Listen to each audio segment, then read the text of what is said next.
येणाऱ्या काळामध्ये आपल्या भारतीय जनता पार्टी तसेच महायुतीचे उमेदवार आदरणीय रणजितसिंहदादा नाईक निंबाळकर यांना मोठ्या संख्येने मोठ्या मताधिक्याने आपण सर्वांनी निवडून द्यायचं आहे। यासाठी या ठिकाणी अवघ्या काही वेळातच या ठिकाणी मान्यवरांचे या ठिकाणी स्वागत होत आहे। मान्यवर या ठिकाणी येत आहेत। तत्पूर्वी या सभेसाठी उपस्थित असलेल्या सर्व बंधूंना मी आव्हान करू इच्छितो की ज्या वेळेसपासून आपल्या या माढा लोकसभा मतदारसंघाच्या निवडणुकीची घोषणा झाली त्यावेळेसपासून आपल्या समोरचे जे विरोधातील उमेदवार आहेत त्यांनी एक प्रकारचा खोट्या भ्रमाचा फुगा मतदारसंघामध्ये निर्माण करून, म्हणजे उदाहरणार्थ तुमच्या सगळ्यांना माहीत असेल आपल्या गावामध्ये आपल्या परिसरामध्ये या उमेदवारांनी समोरच्या जे विरोधी उमेदवार आहेत त्यांनी काही न्यूज चॅनलचे लोक पाठवले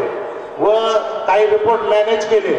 त्या माध्यमातून या खोट्या उमेदवारांनी समोरच्या त्यांनी एक प्रकारचा फुगा तयार केला होता की या लोकसभा मतदारसंघात आमचंच वातावरण आहे, आमचंच वातावरण आहे। परंतु माझ्या या ठिकाणी उपस्थित असलेल्या प्रत्येक बांधवांनी मला सांगायचंय, ज्या वेळेस आपल्या देशाचे पंतप्रधान आदरणीय मोदी साहेबांची सभा झाली, या सभेला कोण कोण उपस्थित आहे? आपलं कोण कोण हात वर करून सांगा।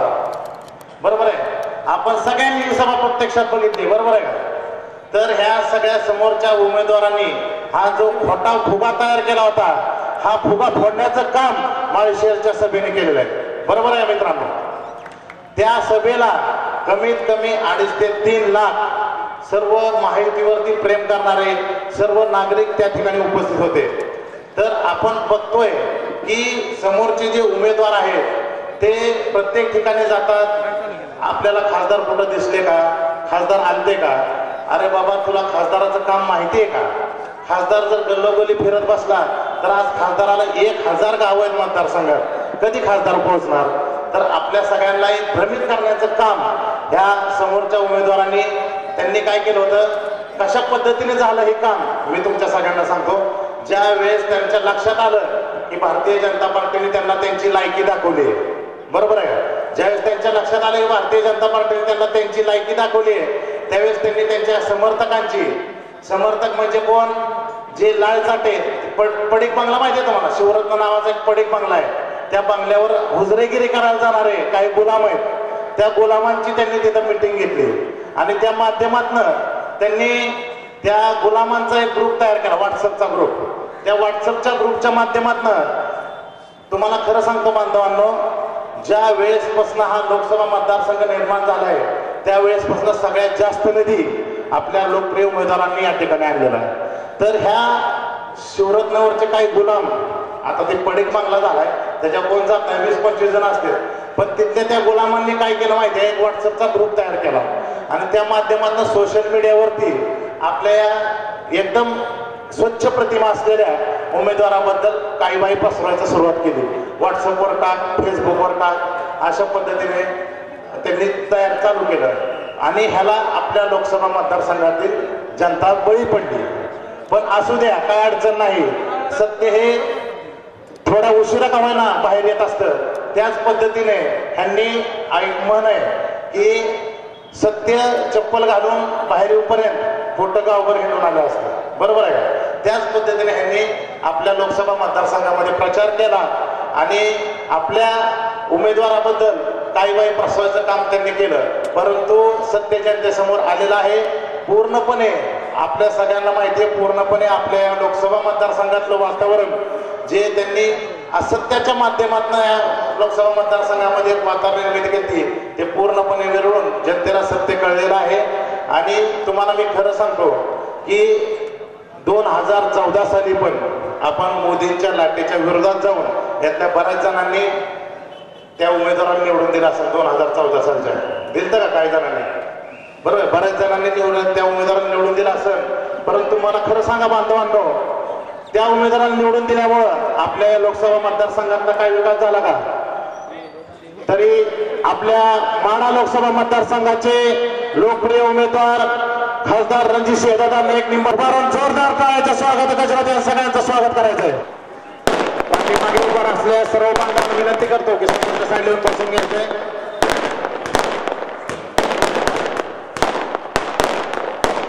आपल्या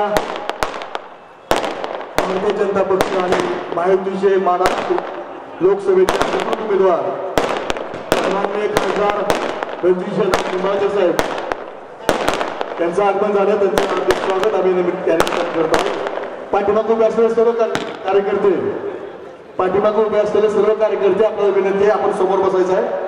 खुर्च्या समोर मांडलेले आहेत. सभेचे अधिकृत उमेदवार म्हणून माननीय खासदार रणजित नाईक निंबाळकर यांच्या प्रचारार्थ या ठिकाणी जाहीर सभेचं आयोजन आपण केलेलं आहे.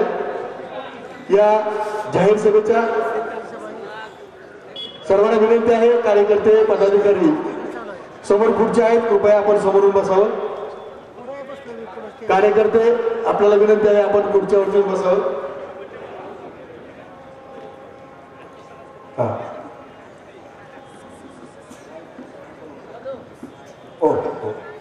या ठिकाणी या प्रचार सभेसाठी आपल्याला प्रमुख उपस्थितीमध्ये आज ज्यांचे विचार आपल्याला ऐकायचे आहेत ते आपल्या सर्वांचे नेते सन्माननीय रामदासजी आठवले साहेब, केंद्रीय सामाजिक न्याय मंत्री आणि RPIचे राष्ट्रीय अध्यक्ष यांचं मी आपल्या तरुणी नगरीमध्ये हार्दिक स्वागत करतोय.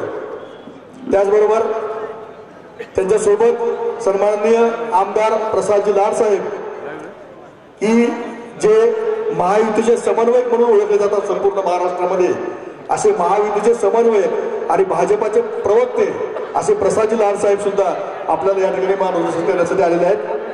त्याचबरोबर सन्माननीय खासदार आमचे उमेदवार सन्माननीय रणजित नाईक निंबाळकर साहेब हेही यांचंही मनपूर्वक हार्दिक स्वागत. त्याचबरोबर प्राध्यापक शिवाजीरावजी सावंत सर, जिल्हा संपर्क प्रमुख शिवसेना यांचंही मनपूर्वक हार्दिक स्वागत आम्ही या निमित्ताने करतोय. त्याचबरोबर माननीय सुनील सर्वगौड RPI महाराष्ट्र प्रदेश संघटक यांचंही मनपूर्वक हार्दिक स्वागत. त्याचबरोबर माननीय नागनाथ ओहोळ पश्चिम महाराष्ट्र संघटक RPI, त्याचबरोबर माननीय चंद्रकांतजी वाघमारे पश्चिम महाराष्ट्र RPI सचिव, त्याचबरोबर सोमनाथजी भोसले RPI जिल्हा अध्यक्ष, या सर्वांचं आम्ही कुर्वाडीकरांच्या वतीनं मनपूर्वक हार्दिक स्वागत करतोय. भाजपाचे जिल्हा उपाध्यक्ष संतोष क्षीरसागर यांचंही मनपूर्वक स्वागत.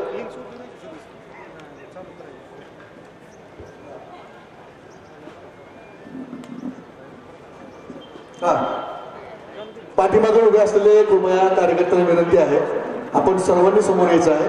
पुढच्या आणखी फार ठिकाणी राहिलेले आहेत.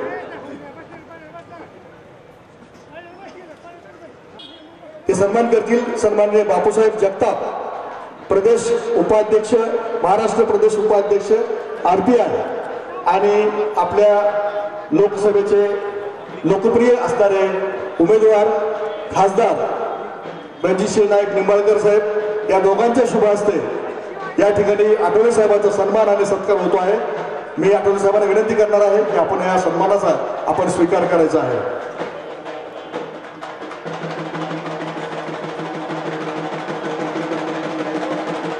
टाळ्यांच्या गजरामध्ये आपण यांना सन्मान करूया.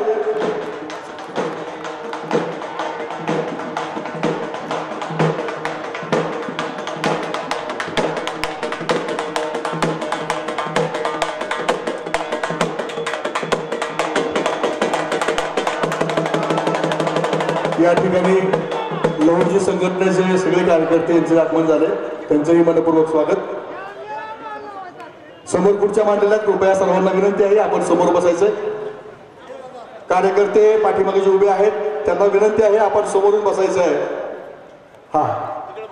या सत्कारानंतर आपण या सभेला सुरुवात करतोय कारण वेळेचे बंधन आहे.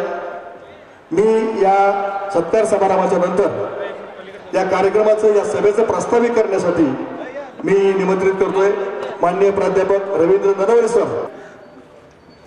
2024 भारतीय लोकशाही मधला सर्वात आनंदाचा आणि उत्साहाचा क्षण म्हणजे लोकसभेच्या निवडणुका. आणि या निवडणुकीच्या माध्यमामधून आज आपल्या कुर्वाडी शहरामध्ये आम्हा सर्व दलित बांधवांचे मसीहा तरुणांचे आयकॉन आदरणीय रामदासजी आठवले साहेब, या लोकसभा मतदारसंघातील लोकप्रिय उमेदवार आदरणीय रणजितसिंह नाईक निंबाळकर साहेब, आणि ज्यांना आजपर्यंत आम्ही टीव्ही मध्येच बघत होतो, टीव्ही मध्ये ते प्रवक्ते म्हणून काम करत होते, प्रत्यक्ष त्यांना आदरणीय प्रसादजी लाड साहेबांना प्रत्यक्ष पाहण्याचा योग आला. भारतीय जनता पक्षामधला अत्यंत बुद्धिमान माणूस, काय बोलावं टीव्हीवरती, काय प्रश्नाची उत्तरं द्यावी. मी तर साहेब तुम्हाला गुरु मानतो, अत्यंत विद्वान माणूस. या निवडणुकीच्या निमित्ताने मी तुम्हाला विनंती करतो साहेब, तुम्ही महाराष्ट्रभर फिरा, तुमचं भवितव्य फार उज्ज्वल आहे, तुम्ही तरुण आहात, तुम्हाला पाहण्यासाठी आम्ही मुंबईपर्यंत आलेलो आहे. एवढं भव्य दिव्य असं व्यक्तिमत्व आज या ठिकाणी आलेलं आहे. सोलापूर जिल्हा शिवसेनेचे संघटक सचिव आदरणीय शिवाजीराव सावंत साहेब, त्याचबरोबर महाराष्ट्राचे आरपीआयचे उपाध्यक्ष आदरणीय बापूसाहेब जगताप, सुनील सरवगोड साहेब, आमचे महेश चिवटे साहेब, विष्णू कांबळे साहेब, इथं जमलेल्या सर्व बंधू आणि भगिनीनो, लाड साहेब, राजीव गांधींचा ज्या दिवशी मर्डर झाला त्या दिवशी प्रमोद महाजनची या चौकामध्ये सभा होती, मोजून 10 माणसं होती. सभेला गर्दी किती आहे याचा विचार करू नका. आज लग्नाची मोठी स्थिती आहे, लग्नाची मोठी तारीख आहे, आणि ऊन निघतंय. आज 41 अंश तापमान होतं, त्याच्यामुळे सभेला हळूहळू गर्दी होणार आहे, परगावरनं लोक येणार आहेत. तर या निवडणुकीच्या संदर्भामध्ये मित्रांनो, तुम्हाला एकच महत्वाची सूचना किंवा महत्वाचं मार्गदर्शन करण्यासाठी आठवले साहेब या ठिकाणी आलेले आहेत. या देशाच्या निवडणुका ज्या वेळेस लागतात,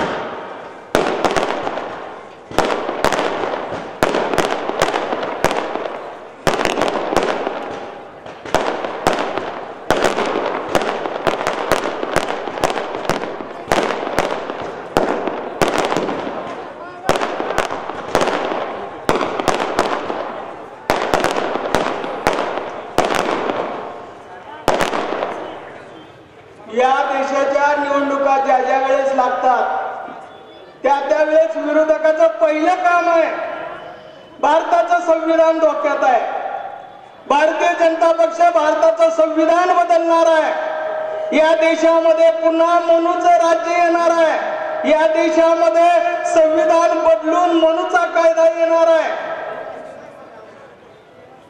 मित्रांनो, या देशाचं संविधान बदलणं एवढं सोपं नाही. या देशाचे पंतप्रधान आदरणीय नरेंद्र मोदी साहेबांनी सांगितलं की डॉक्टर बाबासाहेब आंबेडकर जर पुन्हा आले त्यांना सुद्धा संविधान बदलता येणार नाही. संविधान कुणी बदलू शकत नाही. उलट संविधान बळकट करण्याचं काम, संविधान लागू करण्याचं काम आदरणीय मोदी साहेबांनी केलेलं आहे. 70 वर्ष या देशावरती काँग्रेसनं सत्ता गाजवली, 70 वर्ष या देशावरती काँग्रेसची सत्ता होती. मित्रांनो, भारताचं संविधान पूर्ण देशावरती लागू नव्हतं. या देशामध्ये 28 राज्य आहेत, 27 राज्यावरती भारताचं संविधान लागू होतं. 28वे जे राज्य आहे ते म्हणजे जम्मू आणि काश्मीर. या जम्मू काश्मीर वरती जोपर्यंत काँग्रेसची सत्ता होती तोपर्यंत डॉक्टर बाबासाहेब आंबेडकरांनी निर्माण केलेलं समता, स्वातंत्र्य आणि बंधुतेसाठी उपयुक्त असं संविधान जम्मू काश्मीरवर लागू नव्हतं. जम्मू काश्मीरला स्वतंत्र संविधान होतं. जम्मू काश्मीरला तिरंगा झेंडा नव्हता. जम्मू काश्मीरचा वेगळा झेंडा होता. पण ज्या वेळेस 2014 साली या देशावरती पंतप्रधान नरेंद्र मोदी यांची सत्ता आली, पहिलं काम जर त्यांनी काय केलं असेल तर जम्मू आणि काश्मीरला लागू असलेलं 370 कलम नरेंद्र मोदींनी काढून टाकलं. आणि त्याचा परिणाम असा झाला की भारताचं संविधान आज जम्मू काश्मीरला लागू आहे. जम्मू काश्मीरचं संविधान आदरणीय नरेंद्र मोदींनी फेकून दिलं आणि तिथल्या लाल चौकामध्ये असंख्य शहीदाच्या रक्ताने न्हालेला, असंख्याने बलिदान दिलेला हा जो तिरंगा झेंडा आहे, हा तिरंगा झेंडा जम्मूच्या लाल चौकामध्ये फडकवण्याचं काम आदरणीय नरेंद्र मोदींनी केलं. कुठे बदललं संविधान? आणि संविधान खतरे में है संविधान. अहो, जोपर्यंत तुमची काँग्रेसची सत्ता होती तोपर्यंत काँग्रेसच्या 70 वर्षाच्या काळामध्ये 80 वेळा संविधान बदललेलं आहे. 80 वेळा संविधानामध्ये दुरुस्ती केलेली आहे. आणि या 10 वर्षाच्या भारतीय जनता पक्षाच्या काळात एकदाही संविधानामध्ये दुरुस्ती करण्यात आली नाही. म्हणून या ठिकाणी जमलेल्या दलित बांधवांना माझी विनंती आहे, आपल्या दलिताचा मशीहा आदरणीय रामदासजी आठवले साहेब, संघर्षाचं दुसरं नाव रामदासजी आठवले साहेब.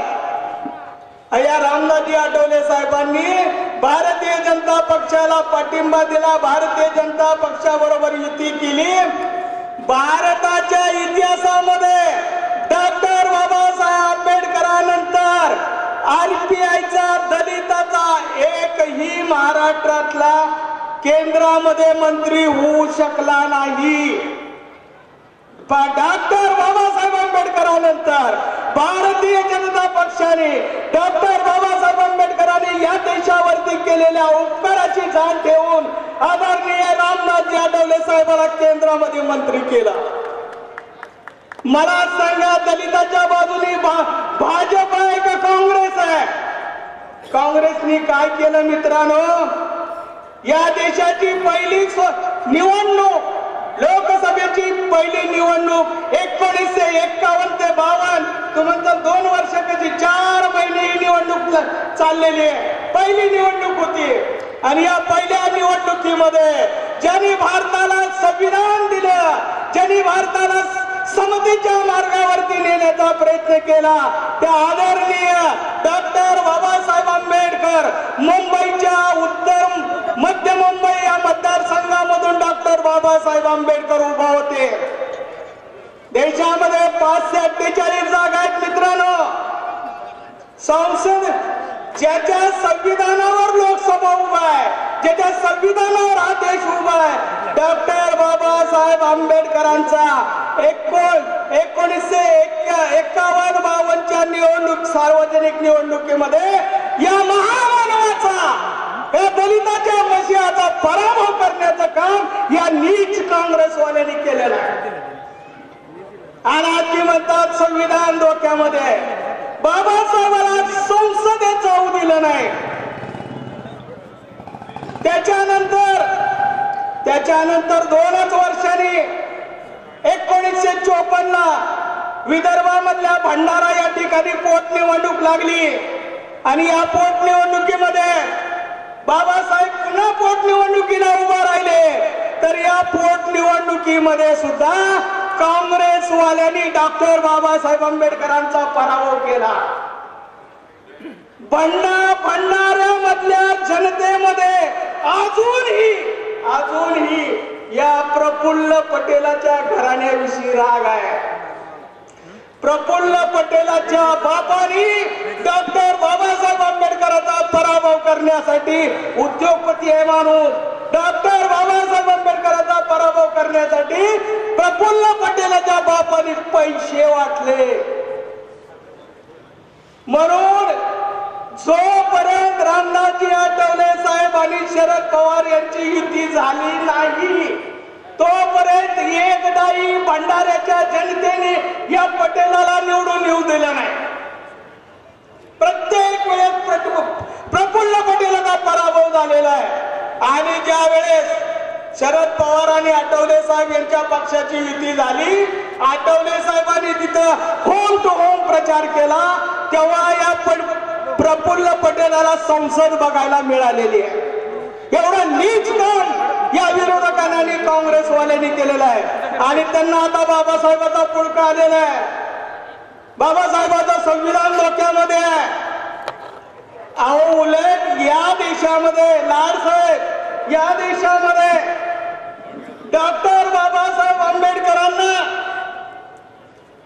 पहिल्यांदा भारतरत्न हा किताब, देशाचा सर्वात मोठा किताब, सर्वात मोठा मानचिन्ह डॉक्टर बाबासाहेब आंबेडकरांना भारतरत्न दिलं, ते काँग्रेसवाल्यांनी दिलं नाही.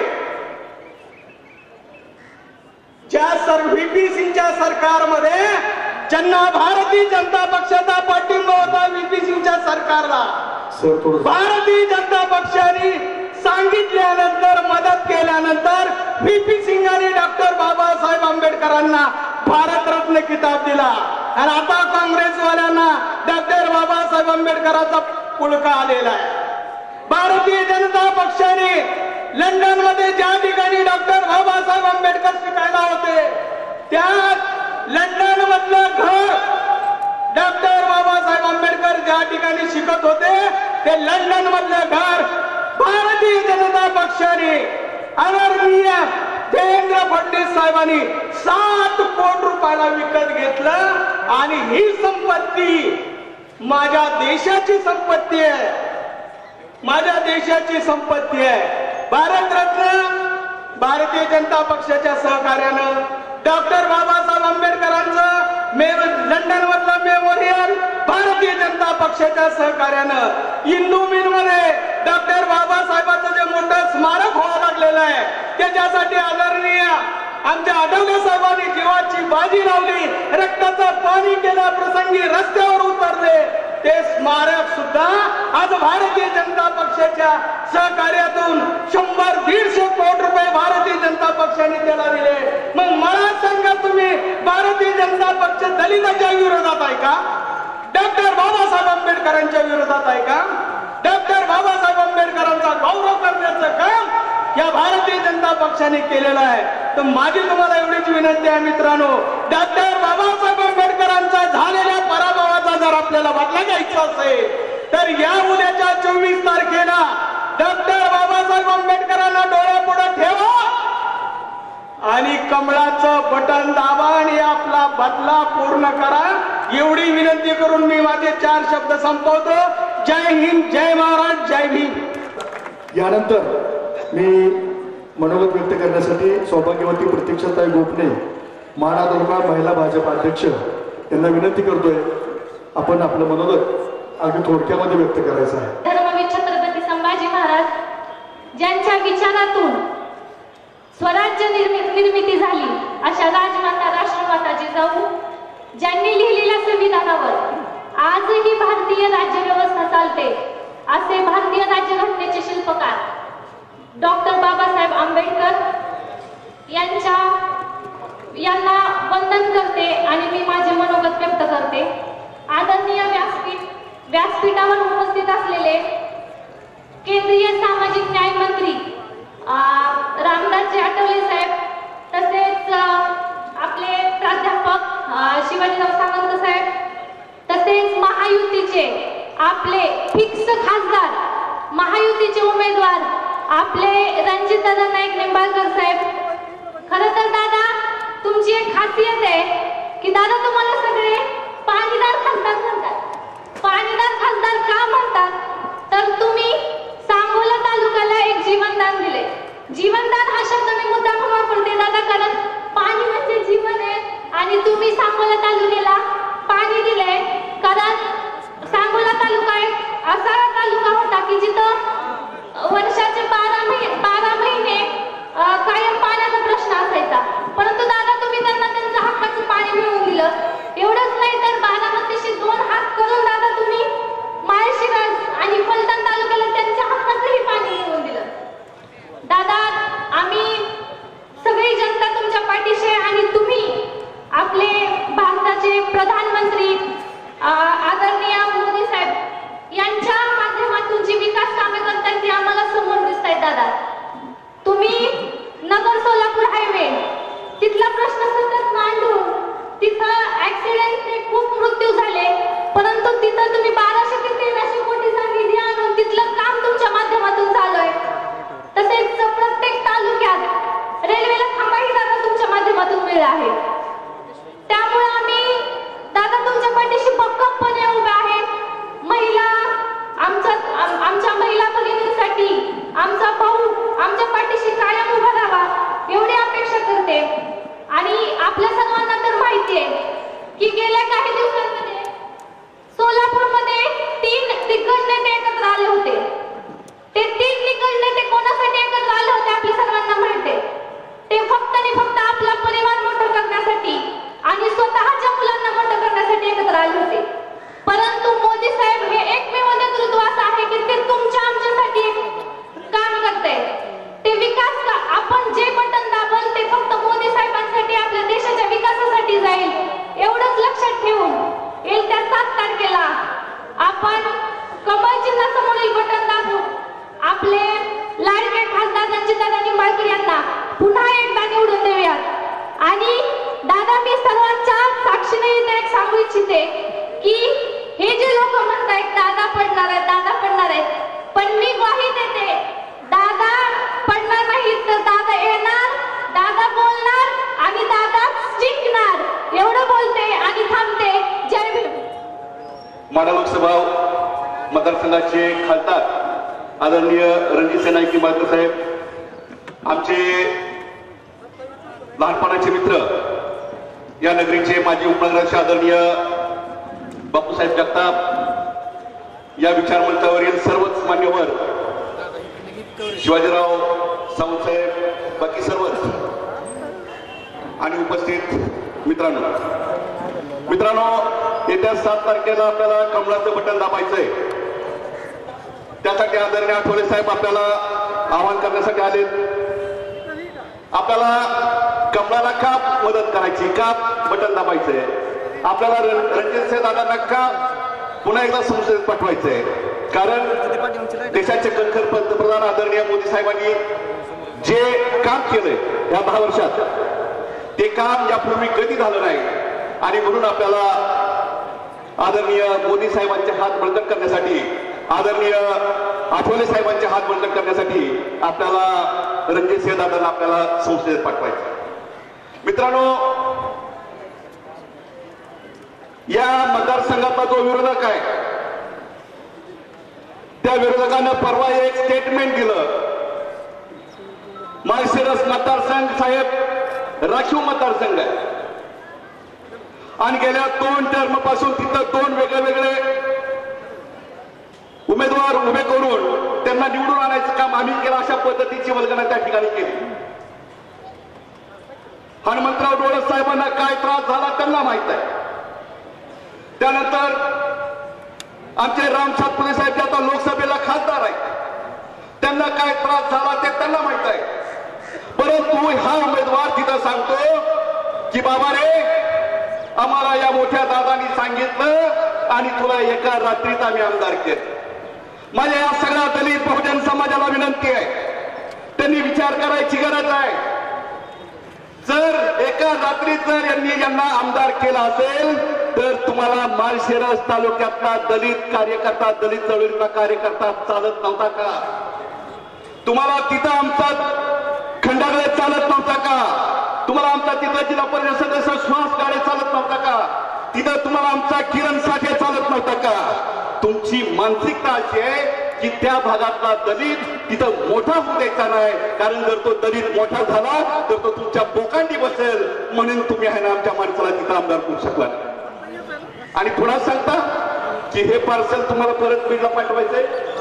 तुम्हाला ते बीडला तर पाठवणं शक्य होणारच नाही, परंतु स्वार्थी राजकारण करणाऱ्या मोहिते पाटलांना या राजकीय व्यासपीठावरून पूर्ण बाद करण्याचं काम आदरणीय रणजितदादा करणार आहेत। त्यामुळे मित्रांनो येत्या 7 तारखेला आपण सर्वांनी कमळ चिन्हाचं बटन दाबायचं आणि आदरणीय आठवले साहेबांच्यासाठी आदरणीय मोदी साहेबांच्या हात बंद करण्यासाठी रणजित नाईक निंबाळकर साहेबांना आपण संसदेत पाठवायचंय। मित्रांनो दलित महासंघाचा पाठिंबा पूर्वीच आदरणीय मच्छिंद्र सट्टे सरांनी दिला, त्याचाच भाग म्हणून मी आज या व्यासपीठावर आहे। आदरणीय संजय आगमन होते, त्यांचंही स्वागत पुन्हा एकदा आपल्या सर्वांना यानंतर विनंती की 7 तारखेला आदरणीय रणजितसिंह नाईक निंबाळकर साहेबांना पुन्हा एकदा संसदेत पाठवायचंय आणि आपल्याला प्रचंड मताने निवडून द्यायचंय। जय भीम, जय भारत, जय लहुजी। हा यानंतर धन्यवाद। यानंतर आपले विचार व्यक्त करतील, सभेला संबोधित करतील बापूसाहेब जगताप, प्रदेश RPIचे उपाध्यक्ष सन्माननीय बापूसाहेब जगताप, गोरगरिबांचे कैवारी, दीनदुबळ्यांचा वाली, माढा तालुक्यातील जनतेचा तारणहार आठवले साहेब आणि संजय मामा, हाच माझा पक्ष आणि तीच माझी निष्ठा असे सतत म्हणणारे आपले सर्वांचे लाडके नेते RPIचे प्रदेश उपाध्यक्ष सन्माननीय बापूसाहेब जगताप, आपल्याला विनंती आहे आपण आम्हाला मार्गदर्शन करावं। आज या ठिकाणी भारतातला लोकशाहीचा उत्सव त्या ठिकाणी त्या माढा लोकसभेच्या मतदारसंघातील अधिकृत उमेदवार यांच्या लिंबाळकर साहेबांच्या प्रचारासाठी केंद्रीय मंत्री माननीय रामदासजी आठवले साहेब, या कार्यक्रमाला उपस्थित असलेले माढा मतदारसंघाचे लोकप्रिय आमदार माननीय संजय मामा शिंदे, मुंबईवरून आलेले आमदार आणि भाजपचे प्रवक्ते लाडसाहेब आणि शिवसेनेचे संपर्क प्रमुख प्राध्यापक सावंत सरजी आणि या विचारपीठावर उपस्थित असलेले सर्व नेते मंडळी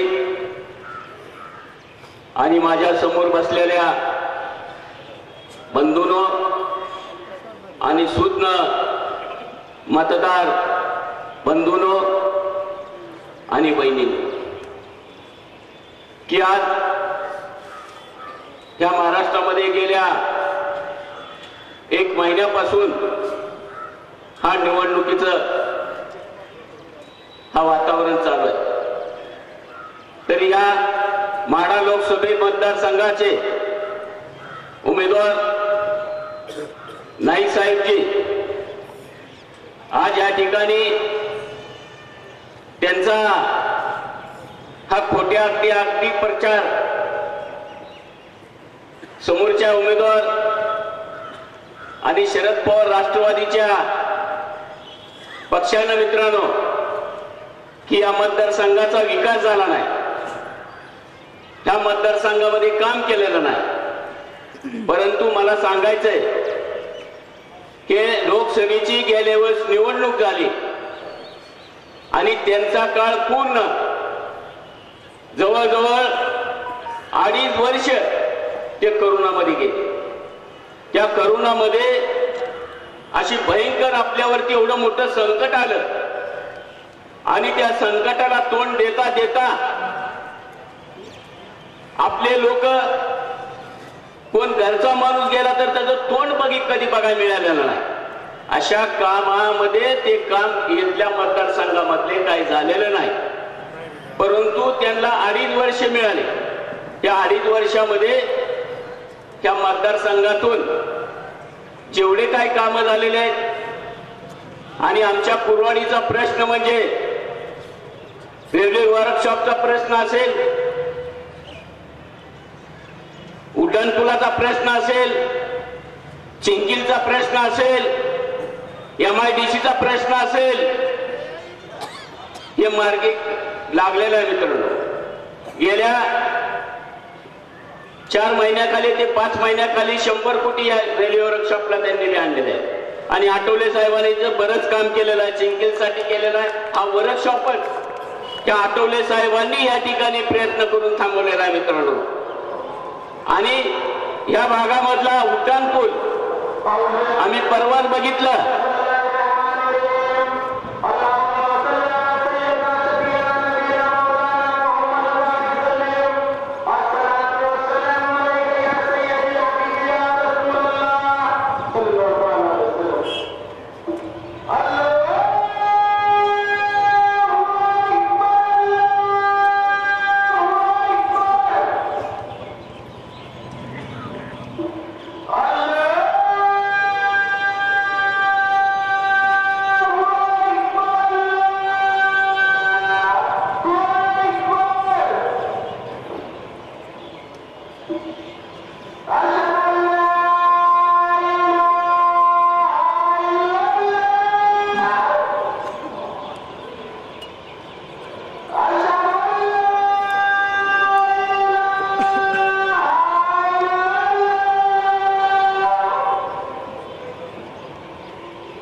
हॅलो, पाठीमागे जे उभे असलेले मतदार आमचे बंधू आहेत त्यांना विनंती आहे, खुर्च्या मांडलेल्या आहेत, आपण खुर्चीवरती बसायचे.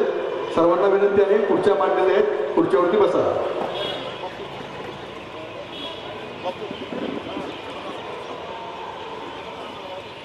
म्हणून या ठिकाणी हा कुर्वाडीचा उड्डाणपूल असेल, रेल्वे वर्कशॉपचा प्रश्न असेल, चिंकिलचा प्रश्न असेल, MIDCचा प्रश्न असेल, तर येत्या काळामध्ये हे सोडवायचा आपण प्रयत्न करणार आहे मित्रांनो. आमच्या करोनामध्ये बऱ्याच ह्या ठिकाणी रेल्वे गाड्या, चेन्नई मेल असेल, त्याचा टायमिंग खासदार साहेब, ते चेन्नई मेलचा सकाळी 6:30ला येते, परंतु पहिले 7:30ला चेन्नई मेलचा येत होता. आणि या गाड्या जे झालेले आहेत ते उशिरा चालवायला पाहिजे. सिद्धेश्वरच्या नंतर मेल गेल्यानंतर 7:30च्या नंतर सोलापूरला जायला कुठलीही रेल्वे नाही. विजापूर मुंबई या ठिकाणी आपली चालू गाडी होती, पण ते करोनामध्ये हा गाडी रद्द केलेली आहे. असे बरेच प्रश्न या ठिकाणी प्रलंबित आहेत. तरी आपण आपल्या माध्यमातून सोडवायचा हा प्रयत्न करावा. आणि या ठिकाणी बरेच काही प्रश्न आहेत ते आपण सोडवायचा रेल्वेच्या माध्यमातून प्रयत्न करावा. आणि येईल त्या 7 तारखेला कमळावरती बटन दाबून प्रचंड मताने आपल्याला विजय करायचा आहे. आणि लिंबाळकर साहेब, तुमचा विजय हा निश्चित आहे, परंतु कमीत कमी 1.5 ते 1.25 लाखांना तुम्ही निवडून येणार आहात. चिंता काही करू नका, कारण हे निवडणुकीमध्ये हे अफवा हे असतातच. मग अफवेमध्ये हे आपण कधी विश्वास ठेवू नका. आणि त्या ठिकाणी तुम्हाला या RPIच्या वतीनं या ठिकाणी तुम्हाला शुभेच्छा देतो आणि तुम्ही निवडून येऊन दिल्लीमध्ये खऱ्या अर्थानं आठवले साहेबांसोबत तुम्ही दिल्लीमध्ये जाणार आहात आणि येईल त्या काळामध्ये आमचे जे काही प्रश्न असतील, रेल्वेचे असतील, शहराचे प्रश्न असतील आणि शहराचा प्रश्न तुम्ही सोडवाय आणि तुमच्या सोबत आमचे माढा तालुक्याचे लोकप्रिय आमदार संजय मामा सुद्धा आहेत, ते सुद्धा तुम्हाला सहकारी चांगले अतिशय धडाडीचे आमदार आहेत आमचे. हे दोघांनी मिळून तुम्ही आमचा हा प्रश्न या करमाळा तालुक्याचा आणि ह्या आमच्या कुर्वाडी शहराचा अगदी रेल्वेचा जिव्हाळ्याचा प्रश्न आहे हे आपण सोडवावी एवढीच विनंती करतो आणि इथं थांबतो. जय हिंद, जय हिंद, जय हिंद. आपल्या माढा लोकसभा मतदारसंघाचे खासदार रणजितसिंह नाईक निंबाळकर यांच्या सभेच्या निमित्तानं मंचावर उपस्थित असणारे केंद्रीय राज्यमंत्री आदरणीय रामदासजी आठवले साहेब, उमेदवार रणजितसिंह नाईक निंबाळकर, त्याचबरोबर प्रसाद लाड आमदार संजय मामा शिंदे, त्याचबरोबर मंचावरचे सर्वच पक्षाचे आदरणीय सर्व पदाधिकारी आणि समोर बसलेले सुज्ञ मतदार बंधू आणि भगिनी, या 2024ची निवडणूक ही पक्षीय निवडणूक नसून ही भारत देशासाठी असणारी निवडणूक आहे आणि आज जागतिक स्तरावरती आपलं भारताचं स्थान ज्या आदरणीय पंतप्रधान मोदी साहेबांनी भक्कम केलं ते अतिशय आणखी भक्कम होण्यासाठी आणि मोदी साहेबांना ताकद देण्यासाठीची ही निवडणूक आहे. आणि या निवडणुकीमध्ये आपल्या सर्व जनतेला एकच उमेदवार आहेत, ते म्हणजे मोदी साहेब. लोकसभेमध्ये 543 जागा आहेत.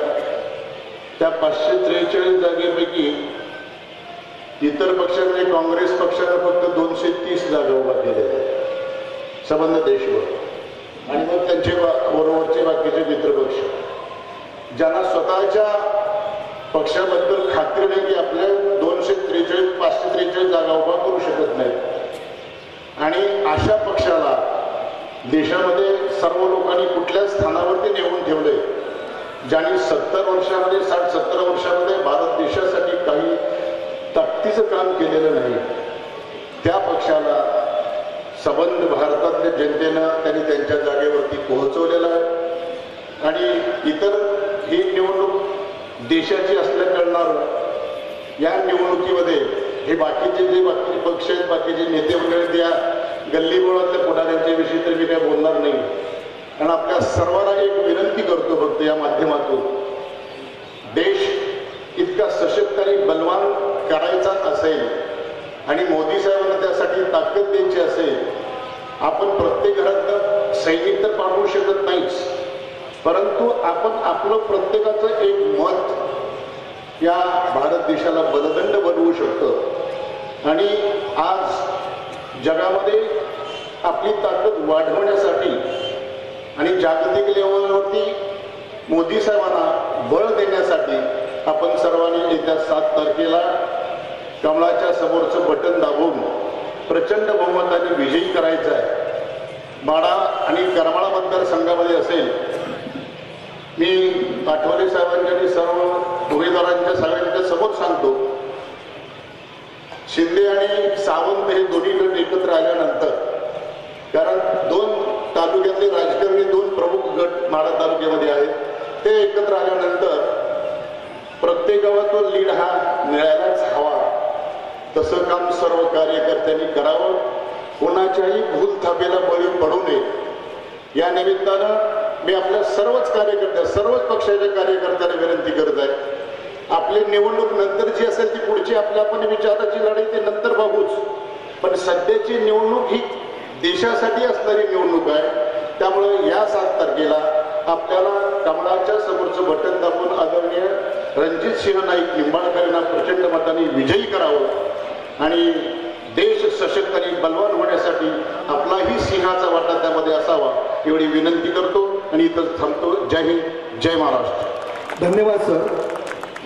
यानंतर माढा करमाळा विधानसभेचे लोकप्रिय आमदार, कणखर आणि दमदार आमदार, त्यांचा उल्लेख केला जातो ते सोलापूर जिल्ह्याचे शांत आणि संयमी नेतृत्व आदरणीय संजय मामा शिंदे, आपल्याला विनंती आहे आपण या सभेला संबोधित करावं.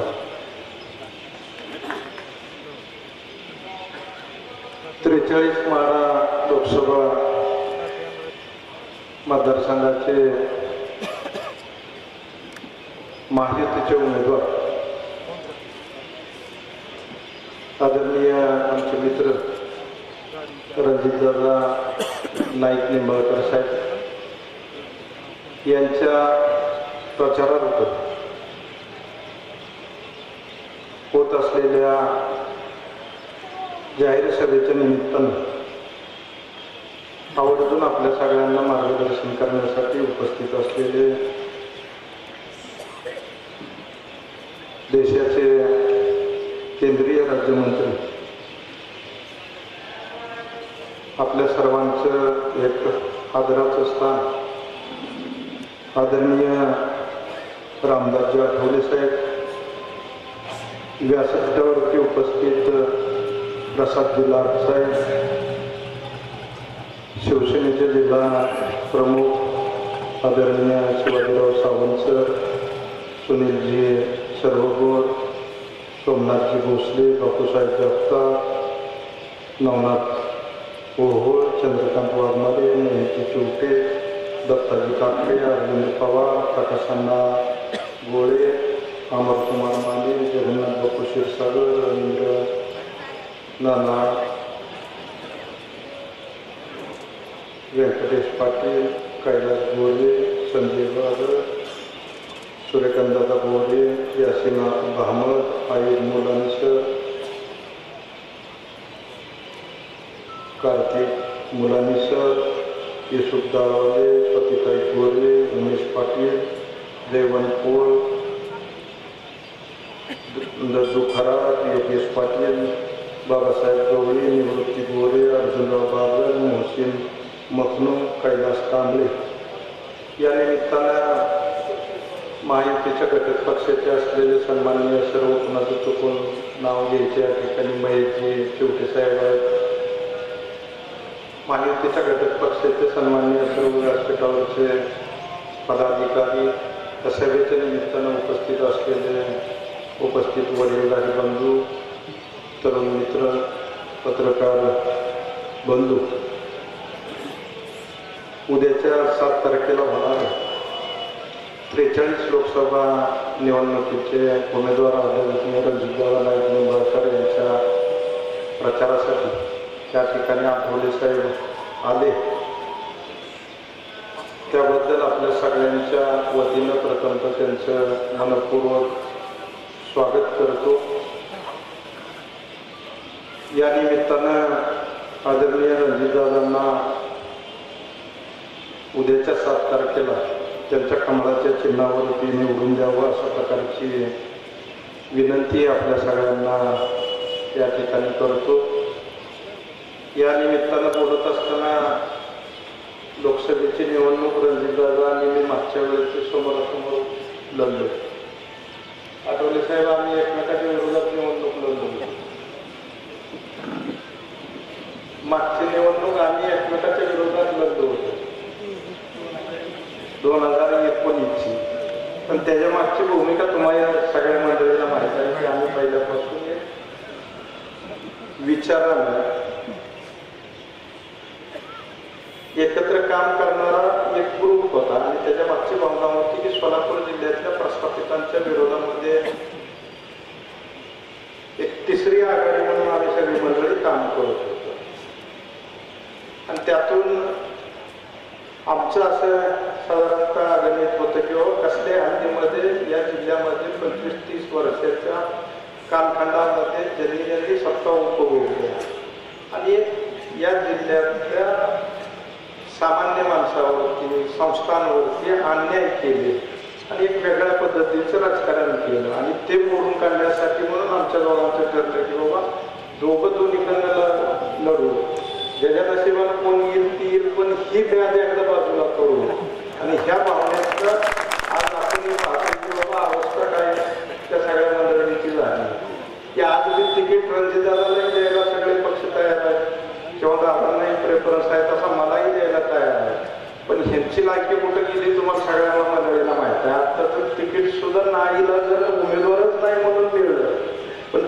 प्रेफरन्स म्हणून तिकीट दिलेलं नाही, या गोष्टीचाही लोकांनी सगळ्या या ठिकाणी विचार करावा. आणि या निमित्तानं बोलत असताना मी आपल्या सगळ्यांना विनंती करतो की बाबा आता ही मंडळी त्याच्यावरती बोलायच्या सुद्धा लायकीची राहिलीत असं मला वाटत नाही. कारण 2009 पासून तिकीट द्या म्हणजे पण तिकीट कोणी द्यायला तयार नाही. आता सुद्धा 2-4 उमेदवारातलं शेवटचा गडी राहिला म्हणून हे तिकीट मिळालं मी सांगतो. अशा परिस्थितीमध्ये हे सगळं राजकारण त्या ठिकाणी झालेलं आहे. तो भाग जाऊ द्या, त्याच्यावरती फार काय बोलण्यासारखं या ठिकाणी मला वाटत नाही. या निमित्तानं बोलत असताना मी एवढंच म्हणेन की आदरणीय रणजितदादांना आपण का निवडून द्यायचं, तर साधारणतः महायुतीची जी नेते मंडळी आहे 2019ला रणजितदादा खासदार झाले, तुम्ही सगळ्या मंडळींनी मला आमदार केलं.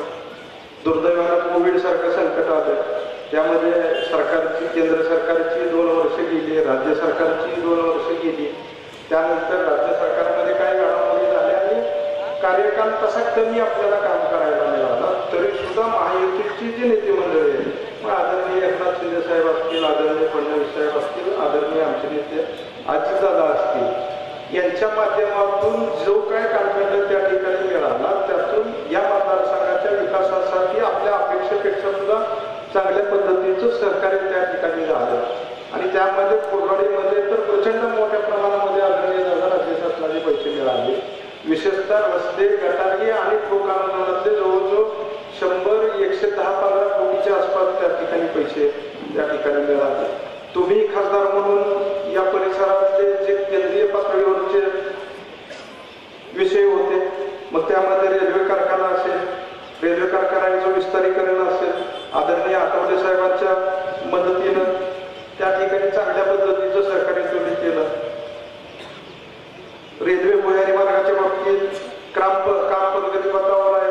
त्याची आपली उड्डाण पुलाची मागणी ही सातत्याने तुम्ही प्रयत्न करताय, बापूसाहेब प्रयत्न करतात, आठवले साहेब प्रयत्न करतात, आमच्याही पातळीवरती आम्ही सातत्यानं त्यासाठी प्रयत्न करतोय.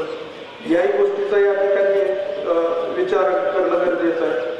त्याचबरोबर कोरवाडी शहरातला महत्वाचा एक रस्ता राहिला होता आपल्या बालद्यापासून या ठिकाणी बायपास पर्यंतचा, त्याचंही काम मार्गी लागलंय. मध्यंतरी त्याचंही उद्घाटन आपण केलं. म्हणजे बऱ्यापैकी कोरवाडीतले रस्त्याचे प्रश्न त्या ठिकाणी संपत आलेले आहेत. बाकी ठोक अनुदानाच्या माध्यमातून अजितदादांनी जी रक्कम दिली त्यामध्ये वेगवेगळ्या महापुरुषांचे पुतळे असतील, ह्याचं सुशोभीकरण असेल, सगळ्या पुतळ्याला आपण त्या ठिकाणी सुशोभित करण्यासाठी त्या ठिकाणी पैसे दिलेले आहेत आणि त्याची टेंडर प्रक्रिया सुरू आहे.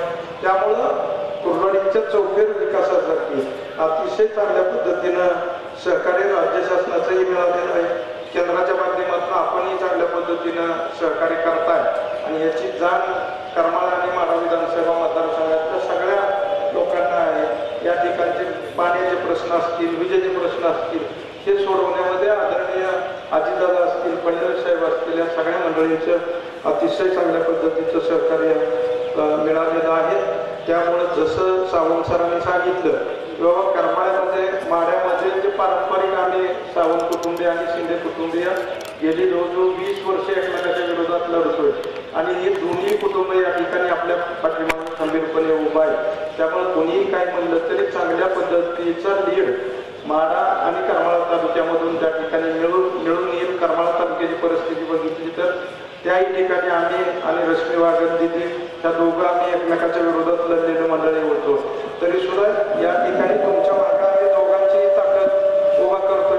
माझ्याबरोबर आदरणीय जेवणभाऊ विधानसभेला होते, त्यांचीही ताकद आपल्या मागे आहे. त्यामुळे करमाळ्यामधूनही कसल्या हल्लीमध्ये त्या ठिकाणी आपल्याला चांगल्या प्रकारचं मताधिक्य मिळेल. माढ्यामधूनही सावंत आणि शिंदे कुटुंबियाच्या सहकार्यातून अतिशय चांगल्या पद्धतीचं लीड आपल्याला या ठिकाणी मिळेल.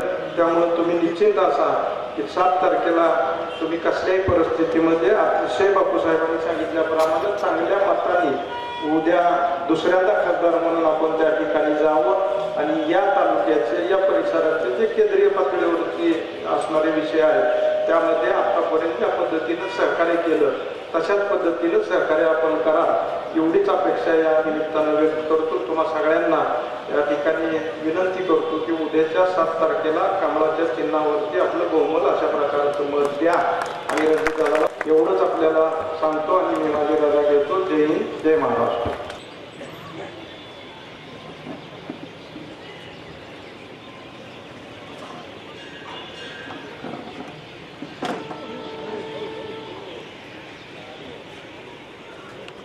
लाडसाहेब उपस्थित, शिवाजीराव सावंत सर उपस्थित, सुनीलजी सर्वगड उपस्थित, सोमनाथजी भोसले साहेब, बापूसाहेब जगताप, नागनाथ मोहोळ, चंद्रकांत वाघमारे, महेश चिवटे, दत्ताजी काकडे, अरविंद पवार, प्रकाश गोळे, अमरकुमार माने, जगन्नाथ क्षीरसागर, रवींद्र ननवरे सर, व्यंकटेश पाटील, कैलासराव गोरे, अंकुशराव बागर, सूर्यकांतदादा मोरे, यासिन मोहम्मद, आयुब मोलानी सर, लतीफ मोलानी सर,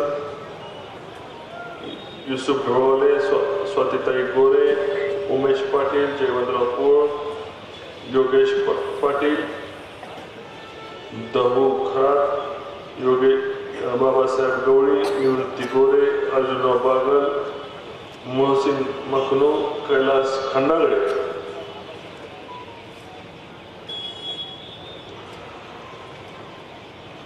उपस्थित बंधू आणि भगिनी, या माढा मतदारसंघातील करमाळा तालुक्यातील कुरवाडी या ठिकाणी आज आपण बहुसंख्येने या ठिकाणी उपस्थित राहिलो. लोक देशाच्या जडणघडणीमधला हा वेगळ्या टप्प्यावर निवडणूक झालेली आहे. मागील 10 वर्षाचं केंद्रीय नेतृत्व, देशाचे पंतप्रधान आदरणीय नरेंद्र मोदी साहेबांनी देशाला 40व्या नंबरवरून आता 5वी महासत्ता केलेली आहे. आता तुम्ही लोक म्हणाल महासत्ता केली त्याचा फायदा काय? आर्थिक महासत्ता करण्याचा फायदा अशा पद्धतीने आपल्याला निश्चितपणे जाणवेल की तुमच्या या ठिकाणी रेल्वेच्या कारखान्याला 2 वेळा 60 कोटी 40 कोटी असे जवळपास 100 कोटी रुपये मिळाले. शहराला सगळीकडून जोडणारे रस्ते अतिशय उत्तम झाले. तुम्ही कुर्डवाडीकडे जावा, कुर्डवाडीकडून तुम्ही करमाळ्याकडे जावा, आता करमाळ्याकडून तुम्ही कुठल्याही दिशेला जावा, रस्त्याच्या दर्जा सुधारत चाललेला आहे. याच ठिकाणी रेल्वेला उड्डाण पूल आणि अंडरपास दोन्ही केंद्र सरकारने मंजूर केलेले आहेत. भुयारी मार्गाचं काम आता प्रगतीपथावर आहे. कुर्डवाडी शहराची बाजारपेठ ही मोठ्या प्रमाणावर रेल्वेचं जंक्शन असल्यावर अवलंबून आहे. या रेल्वे स्टेशनला जवळपास मला वाटतं 29 कोटी रुपये रेल्वे स्टेशनला आपण त्याचं भूमिपूजन मागच्या 4-6 महिन्यापूर्वी केलं. रेल्वे डब्याच्या कारखान्याचं विस्तारीकरण केलं आणि आज मोठ्या प्रमाणामध्ये जंक्शन म्हणून ही बाजारपेठ विस्तारीकरण होणार आहे. मला सांगायला आनंद होतो की लोकांची इच्छा होती की रेल्वे स्टेशनचं काम व्हावं, डब्याच्या कारखान्याचं विस्तारीकरण व्हावं, उड्डाण पूल व्हावा. सर्व कामं मंजूर झाली. रेल्वेच्या कारखान्याचं विस्तारीकरण झालं, रेल्वे स्टेशनचं नवीन इमारतीचं भूमिपूजन झालं आणि आचारसंहिता संपल्यानंतर आपण मामा उड्डाण पुलाचंही भूमिपूजन आपण घेऊन टाकूया, कारण त्याचीही मंजुरी त्या ठिकाणी आपल्याला आली. दिलेले सर्व शब्द लोकसभेच्या पार्श्वभूमीवर आम्ही मोठ्या प्रमाणावर पूर्ण केले. आठवले साहेब मामाने जसं सांगितलं त्या पद्धतीने आम्ही खरंच चांगले मित्र आणि बैठकीत चर्चा होऊन सांगितलं की कुणी हो, तुम्ही हो, आम्ही हो, पण ग्रुपमधला खासदार त्या ठिकाणी निवडून गेला पाहिजे. आणि त्या ठिकाणी मामा आमदार झाले, मी खासदार झालो आणि आम्ही दोघंही एकमेकाचे अतिशय हितचिंतक सुद्धा. जेव्हा मामांची निवडणूक झाल्यानंतर, विधानसभा झाल्यानंतर मामांनी लोकसभेची तयारी करा, ताकदीने तयारी करा. त्या ठिकाणी आम्ही दोघांनी हातात हात घालून करमाळा तालुक्यातील आमचा दहेगाव उपसा सिंचन योजना असो, मामांनी जोर लावून, आमचा राज्य सरकार मामांचं होतं, मामांनी जोर लावून या ठिकाणचा रस्ता, टेंभुर्णी करमाळा रस्ता NOC घेतल्या आणि मोठ्या प्रमाणात त्या रस्त्याला आम्ही केंद्र सरकारकडनं त्या ठिकाणी जवळपास 1200 कोटी रुपयाचा निधी हस्तांतर केला. छोटे मोठे रस्ते सगळ्या प्रमाणावर मार्गाला लागले आणि या तालुक्यामधलं अर्थकारण हे सगळं ऊसाच्या धंद्यावर आहे. ऊसाचा व्यवसाय मोठ्या प्रमाणावर, ऊसाचा व्यवसाय होतो, दुधाचा व्यवसाय होतो. दुधाला आज अनुदान मिळालेलं आहे. ऊसाचे व्यवसाय अतिशय तेजीत चालत. मामाचा कारखाना सावंतसर या ठिकाणी बसले, त्यांचे 5-5 कारखाने या मतदारसंघामध्ये आहेत आणि डॉक्टर तानाजी सावंत सरांचा प्रभुत्व मोठ्या प्रमाणावर या कुर्डुवाडी आणि निश्चितपणे माढा मतदारसंघामध्ये प्रत्येक तालुक्यामध्ये. कारखान्यांना आज तुम्हाला जवळपास 3,000 रुपयाचा भाव मिळतो आणि हा 3,000 रुपयाचा भाव देण्याची व्यूहरचना कशा पद्धतीने केलं पाहिजे हे आदरणीय आठवले साहेब ज्या सरकारमध्ये मंत्री आहेत त्या मंत्रिमंडळाने देशाच्या पंतप्रधानांनी एकत्रित होऊन इथेनॉलची पॉलिसी आणली. त्यामुळे आज लोकांना ऊसाचा भाव मिळते. तुम्ही व्यापारी लोक विचार करून ऊसाबद्दल विचार करत असाल तर ऊसाला पैसे मिळाल्यामुळे मोठ्या प्रमाणावर बाजारपेठेमध्ये खरेदी होती, तेजी होती मार्केटमध्ये. जर कारखाने अडचणीत आले, ऊसाला भाव नाही मिळाला तर बाजारपेठ सुद्धा मंदीमध्ये राहते. आज मोठ्या प्रमाणामध्ये मंदी जी कोरोनामध्ये आलेली ती उठवण्यासाठी मोदीजींनी प्रयत्न केले. प्रत्येक भारतीयाला या ठिकाणी कोरोनाच्या काळामध्ये कोविडशिल्डची लस दिली. मला सांगा या ठिकाणी लस कोणी घेतली? जर हातवरती करा. आणि विकत लस घेणाऱ्याने हातवरती करा. विकत कोणी लस घेतली का? मग मी असं या ठिकाणी ठामपणे सांगू शकतो की या कुर्डुवाडी करमाळ तालुक्यामध्ये एकही माणूस असा मिळणार नाही की ज्याला मोदीजींचा लाभ मिळाला असेल. मग तुमचा आठवले साहेबांना तुम्ही विचारत असाल कशा पद्धतीने 6,000चा लाभ यांना चालू आहे, 6चा 12,000 रुपये झाला. 5 वर्षात एका व्यक्तीला 1,20,000 रुपये हे शेतकरी तुमचा किसान सन्मान योजनेमधून मिळणार आहे. दुधाचं अनुदान मिळते. तुमचा जळीताचं अनुदान चालू झालंय. जळीताचं अनुदान मोठ्या प्रमाणावर करमाळा तालुक्याला मिळालेलं. लोकांना मोफत धान्य गेले 4 वर्ष झाले मोफत धान्य चालू आहे. आणि लोक म्हणतात की आमची कोण चूल पेटवत नाही. देशाचे पंतप्रधान आदरणीय मोदीजी प्रत्येक गरिबाची चूल पेटवण्याचं काम मोदीजी करतात. 88 कोटी लोकांना आज मोफत धान्य चालू आहे. घाबरायची कारण नाही. पुढच्या 5 वर्षाचा सुद्धा बजेटमध्ये तरतूद केली आहे. जेवढं धान्य भारत सरकारमधल्या प्रत्येक गरीब कुटुंबाला लागतं त्याची अन्नधान्याची तरतूद बजेटमध्ये पुढच्या 5 वर्षाची केली आहे. कामगारांच्या योजना वेगळ्या राबवल्या जातात. तुमच्या रमाई घरकुलच्या योजना वेगळ्या राबवल्या जातात. केंद्र सरकारच्या घरकुलच्या प्रधानमंत्री आवास योजना वेगळ्या राबवल्या जातात. प्रत्येक हर घर जल नावाची योजना आहे की त्या ठिकाणी प्रत्येक ग्रामीण भागामध्ये जे मोठ्या प्रमाणावर महिलांच्या डोक्यावरचे हंडे काढण्याचं काम मोदी सरकारने केलं. आणि आज तुमच्या घरातली तुम्ही कोण पाणी भरत नसाल पण घरातली महिला पाणी भरते. प्यायचं पाणी, आंघोळीचं पाणी, तिला बिचारीला घरात नळाचं कनेक्शन त्या ठिकाणी देण्याचं काम मोदीजींनी केलं. उज्ज्वला गॅस दिला, घर बांधायला अनुदान दिलं, शौचालयाला अनुदान दिलं. मला असं त्यामुळेच मी सांगितलं मोठ्या मोठ्या रस्त्याला अनुदान दिलं.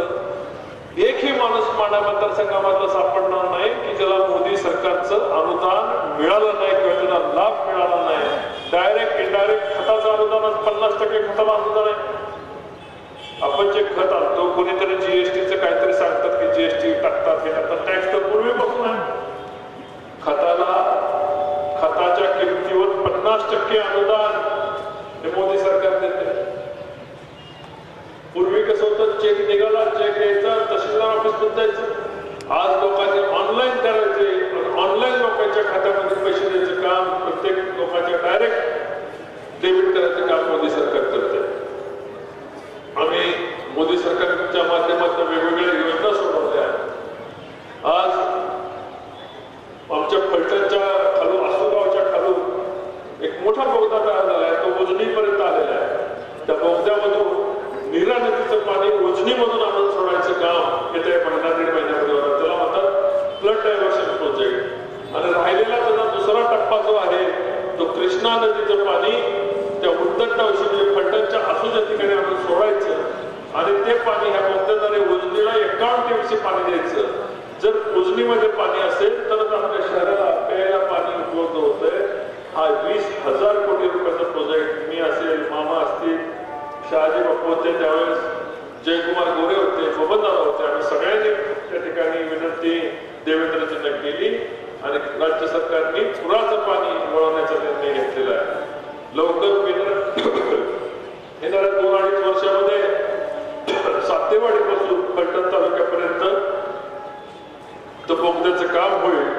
भविष्यात या उजनीमध्ये कधी उजनी हटणार नाही अशा पद्धतीचा बंदोबस्त आम्ही सर्वांनी मिळून करायचं ठरवलेलं आहे. या ठिकाणी संभाजीराजे दहातोंडे अखिल भारतीय मराठा महासंघाचे राष्ट्रीय सरचिटणीस आलेले त्यांचंही आम्ही या ठिकाणी स्वागत करतो. आपल्या सर्वांना मी सांगतो की सर्व जाती धर्माला मोदी सरकार घेऊन देतात. कुणीतरी सांगायचं संविधान बदलणार आहे, 10 वर्षापूर्वी संविधान मजबूत केलं, IPC मजबूत केला, गोरगरीब दीन दलित लोकांच्या अत्याचारांचे कायदे मजबूत केले आणि संविधानामध्ये असणारं मंडल आयोगाचं आरक्षण पुढच्या 10 वर्षासाठी राखीव केले, परत त्याला मंजुरी दिली. काहीतरी करून मोदी सरकारची बदनामी करायची आणि लोकांच्या मध्ये कधी मराठा आरक्षणाचा विष कालवायचं, कधी धर्मीय आरक्षणाचा विष कालवायचं. आरक्षणाचा OBC आरक्षणाच्या याच्याविषयी माझ्या गुन्हा दाखल, मराठा समाजाच्या आरक्षणावर माझ्या 2 गुन्हे दाखल आहेत. सगळ्याच लोकांनी आरक्षणासाठी संघर्ष केला, सगळ्यांनी पाठिंबा दिला. केवळ 4 लोक 4 तोंड सोडायचे आणि जातीमध्ये विष कालवलं की विकासाच्या मुद्द्यापासून आपण बाजूला हटतोय. आज एवढ्या मोठ्या प्रमाणावर हायवे होतात, भारताच्या पंतप्रधान जगामध्ये मान मिळतो. काश्मीर पासून कन्याकुमारी पर्यंत भारत एक केलेला आहे. आज आपण जाऊन काश्मीरमध्ये आरक्षण करू शकतो. पूर्वी काश्मीरचा झेंडा वेगळा होता, त्यांचे नियम वेगळे होते. काश्मीरला भारतात आणण्याचं काम मोदीजींनी केलं, पाकिस्तानला धडा शिकवण्याचं काम मोदीजींनी केलं. पुलवामाच्या हत्याकांडानंतर बालाकोटमध्ये जाऊन घरात घुसून पाकिस्तानी आतंकवाद्यांना मोदी सरकारने धडा शिकवला, सर्जिकल स्ट्राईक केली. त्यामुळं आज पाकिस्तान असो किंवा अन्य देश असो भारताकडे वाकडा डोळ्याने बघायचं लोक काम करत नाही. 14 देशांना भारत सरकार आज मदत करते, विविध कामासाठी मदत करते. 74 देशाला कोविडचं वॅक्सिन पाठवलंय. लोक भारताची प्रतिभा 10 वर्षापूर्वी आपण दरिद्री देश म्हणून केलेला, आज तोच भारत जगामध्ये 5वी महासत्ता म्हणून मोदींच्या नेतृत्वाखाली पुढे. हे सगळ्यांना आपल्या सर्वांना गर्वाची गोष्ट आहे. प्रत्येक भारतीयाला हे गर्वाची गोष्ट आहे की आपला भारत वेगाने प्रगती करतोय. येणाऱ्या आपण 5वी महासत्ता जेव्हा झालो तेव्हा 5व्या महासत्ताच्या ठिकाणी कोण होतं माहिती काय? इंग्रज होते. ज्या इंग्रजांनी आपल्याला 150 वर्ष आपलं राज्य केलं त्यांना 5 वर्ष मोदी सरकारने मागं सारून 5व्या महासत्तेला आरोप ठेवलं. भारत वेगाने वाढतोय, सगळ्यांच्या कुटुंबाची आरोग्याची काळजी घेतोय. मला सगळ्या आयुष्यमान भारत योजनेमधून 5 लाख रुपयेपर्यंत तुम्हाला प्रत्येक भारतीयाला आरोग्याची सुविधा दिलेली आहे. लोकांना आता जमीन विकायची गरज नाही, सावकाराकडनं पैसे दवाखान्यासाठी घ्यायची गरज नाही. नरेंद्र मोदींनी प्रत्येकाला आपल्यासाठी सोय करून दिली. मला एक विचारायचं, येणाऱ्या लोकसभेसाठी आपण ज्या नेतृत्वाखाली लढतोय, मोदीजी 3ऱ्यांदा मला होण्याकरता लढताय. आठवले साहेबांना परत एकदा आपल्याला मंत्री करायचं आहे. मी आपल्याला विचारतो की तुम्हाला मोदी सरकार पाहिजे का राहुल गांधी सरकार पाहिजे? जरा हातवरती करून सांगा, मोदी सरकार पाहिजे ना आपल्याला? जरा कॅमेरावाल्यांना विनंती की आपण जरा मागे एकदा व्हिडिओ फुटेज घ्या. प्रत्येकाने हातवरती करून मोदीजींना पाठिंबा द्या. सगळ्यांना मोदी सरकार पाहिजे. आपकी बार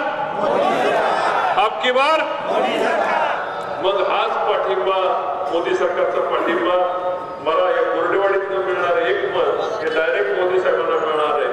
मला तुम्ही मत देणार आहे, मी मोदी साहेबांना मत देणार आहे. तुमचा खासदार, माड्याचा खासदार भारतीय जनता पार्टीचा आणि महायुतीचा खासदार म्हणून तुम्हाला जाणार आहे.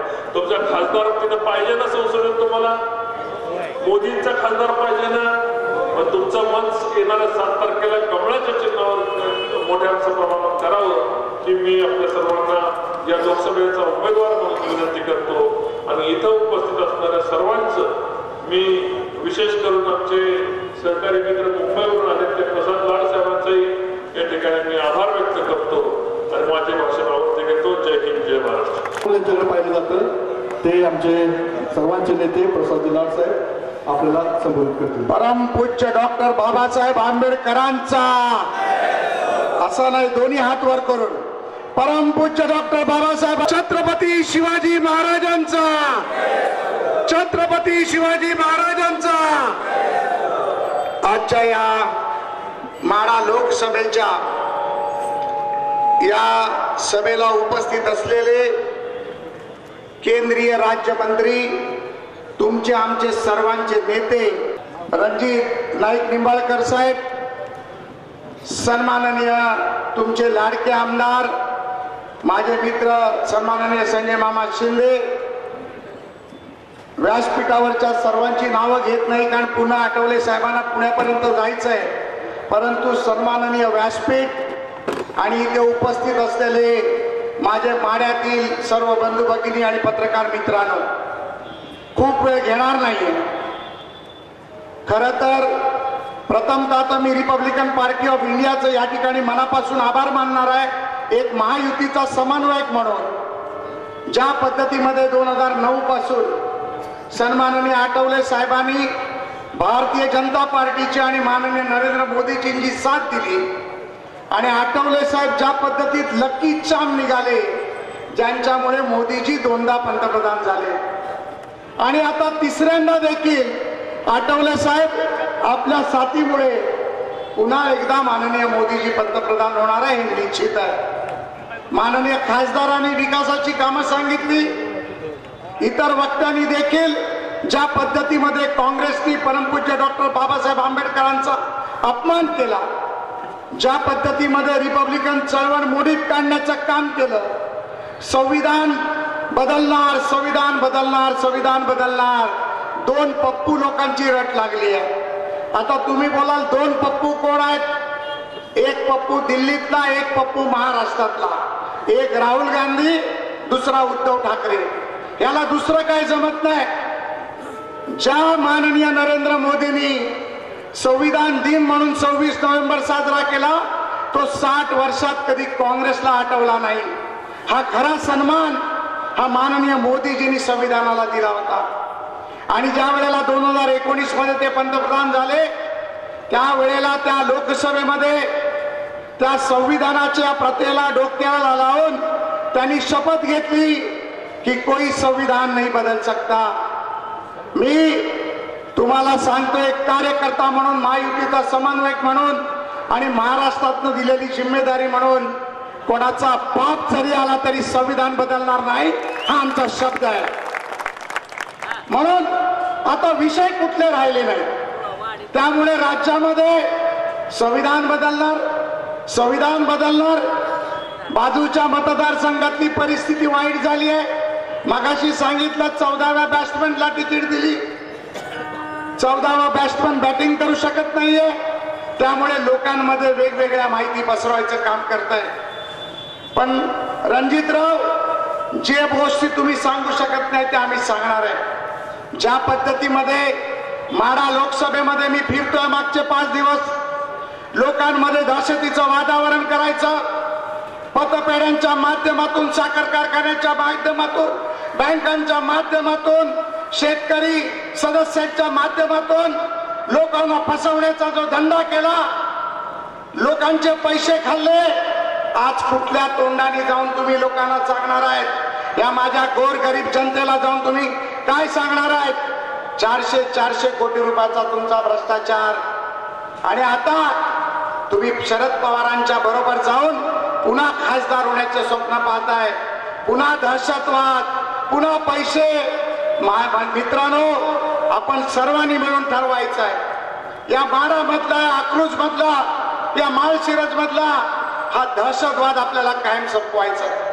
काल परवा देवेंद्रजींनी अकलूज मध्ये सांगितलं, माननीय पंतप्रधानांच्या सभेत सांगितलं, आप इनको नहीं सहेंगे.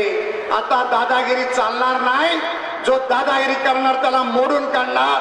आणि आमच्या रणजितरावाला खासदार केल्यानंतर तुम्हाला माहिती आहे कसा तो दबंग खासदार आहे. तुमच्या मागे ताकदीने उभा राहणार. ज्या मतदारसंघात 2-2 वेळा आठवले साहेबांनी नेतृत्व केलं, त्या आठवले साहेबांचा त्याला आशीर्वाद मिळाला आहे. माननीय मोदीजींचा आशीर्वाद आहे, माननीय एकनाथ शिंदेचा आशीर्वाद आहे, माननीय अजितदादांचा आशीर्वाद आहे, माननीय देवेंद्रजींचा आशीर्वाद आहे आणि माझ्या या माय मराठी जनतेचा देखील त्याला आशीर्वाद मिळालेला आहे. त्यामुळे निश्चितपणे येणाऱ्या 7 तारखेला आपल्याला सर्वांना माननीय मोदीजींना निवडून द्यायचं आहे.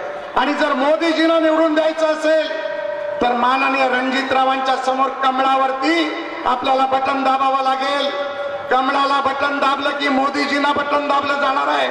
आणि रणजितराव खासदार म्हणून निवडून आले की आमचे आठवले साहेब पुन्हा एकदा मंत्री म्हणून 4 जून नंतर शपथ घेणार आहेत. हे देखील काळ्या दगडावरची सफेद रेष आहे. त्यामुळे आपल्याला रणजितरावांना निवडून देत असताना आठवले साहेबांना निवडून द्यायचं आहे. आपल्याला रणजितरावांना निवडून देत असताना माननीय मोदीजींना निवडून द्यायचं आहे. त्यासाठी 7 तारखेला ऊन 42 डिग्री असेल का 44 असेल, सकाळी भाकरी खायच्या आधी जाऊन मतदान करायचं आहे. सकाळी 11 वाजेपर्यंत आपल्या या तालुक्यातलं मतदान झालं पाहिजे. संध्याकाळपर्यंत किमान 70, 75, 80% मतदान आपण केलं पाहिजे. ही विनंती तुम्हाला करतो आणि पुन्हा एकदा आपले उमेदवार रणजित नाईक निंबाळकरांना निवडून द्या ही विनंती करतो आणि माझे 2 शब्द संपवतो. जय भीम, जय महाराष्ट्र. धन्यवाद साहेब. या सभेला अभिषेक आव्हाड साहेब, जिल्हा अध्यक्ष युवक राष्ट्रवादी काँग्रेस अजितदादा गट यांचं मनपूर्वक स्वागत आहे. यानंतर आपण ज्यांच्या मार्गदर्शनाची बऱ्याच दिवसापासून आणि बऱ्याच वेळेपासून वाट करत होतो ते त्यांना मी या ठिकाणी निमंत्रित करणार आहे. आठवले साहेब आपल्या सर्वांना माहिती आहेत, त्यांच्या कविता पण अतिशय सुंदर सुंदर असतात. मी एक कविता छान केलेली आठवले साहेब. दिल्लीवरून माढा लोकसभा जिंकण्यासाठी, दिल्लीवरून माढा लोकसभा जिंकण्यासाठी आले साहेब आठवले, आले साहेब आठवले आणि 4 जूनला माढा लोकसभा जिंकून रणजितसिंह नाईक निंबाळकरांना खासदार म्हणून त्यांनी दिल्लीला पाठवले, खासदार म्हणून त्यांनी दिल्लीला पाठवले. असे आपले सर्वांचे नेते, भारत सरकारचे सामाजिक न्यायमंत्री आणि RPIचे राष्ट्रीय अध्यक्ष सन्माननीय रामदासजी आठवले साहेब, आपल्याला विनंती आहे की तुम्ही आम्हाला संबोधित करावं. माझ्या भीमाचे विचार मी माझ्या मनात साठवले, माझ्या भीमाचे विचार मी 2019 मध्ये अनेक वर्षांपासून माझ्या मनात साठवले. म्हणूनच रणजित नाईक निंबाळकरांना संसदेमध्ये पाठवले. रणजित नाईक निंबाळकरांच्या प्रचाराच्या निमित्ताने बऱ्याच दिवसानंतर इथं कुर्डवाडीमध्ये येण्याची संधी मिळाली. बऱ्याच दिवसानंतर जेथे माझी आलेली आहे गाडी, बऱ्याच दिवसानंतर जेथे माझी आलेली आहे गाडी, त्या गावाचं नाव आहे कुर्डवाडी. मला माहिती आहे माढ्यामधल्या लोकांची नाडी, मला माहिती आहे माढा लोकसभा मतदारसंघातील लोकांची नाडी, म्हणूनच वाढवलेली आहे मी थोडी थोडी दाढी. आज इथे छत्रपती शिवाजी महाराज, बाबासाहेब आंबेडकर, महात्मा ज्योतिबा फुले, लोकशाही अण्णाभाऊ साठे, अहिल्यादेवी होळकर, सावित्रीबाई फुले या महामानवांच्या विचारांनी महाराष्ट्रातल्या प्रत्येक माणसाला न्याय देण्यासाठी, भारतामधल्या 140 कोटी लोकांना सामाजिक आणि आर्थिक न्याय देण्यासाठी नरेंद्र मोदीजी दंड थोपटून या 2024च्या रणांगणामध्ये उभे आहेत, उतरलेले आहेत. IPLच्या मॅच चालू आहे.